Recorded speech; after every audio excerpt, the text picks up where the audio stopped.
I still remember going and talking to some of the people in the industry, and they're just like, "You're doing what?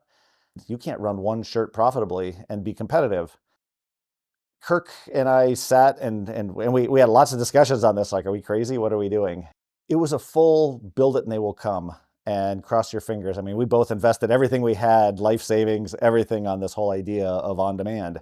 It's 100% inventing as you go and figuring out what's needed and why. And so he believed for sure that it would work. We just had to go find the right clients. And so I was still at that time selling and working Sedona Golf. That was funding this.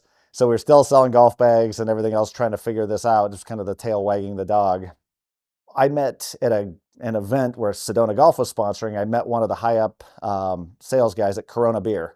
Started talking to him about what we were doing.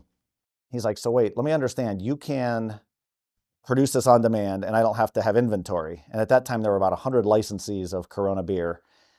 Really no rules. You could sell to the retailers, you could sell to wholesale, you could sell wherever you wanted, anything you wanted to do with Corona. And we got in, said we want to sell to the corporate side of it and sell to the beer wholesalers and sell to, the Corona corporate guys. But everybody was licensed for Corona Beer. Nobody knew Negro Modelo and Modelo Especial and Pacifico. And these guys all had individual budgets that they had to spend on these different brands. Didn't do much Corona Beer because everybody was doing that and inventorying stuff and trying to sell it. We decided, let's go after the smaller brands. And so when we started selling all the others, they could get name brand, Nike, Adidas, Under Armour, whatever types of items with an obscure logo and only get 3 or 4 or 10 of them, for an event. And so we got in with all of those guys, and that really was our proof of concept. And at one point, I think the Corona Beer business was probably 50 or 60% of our revenue.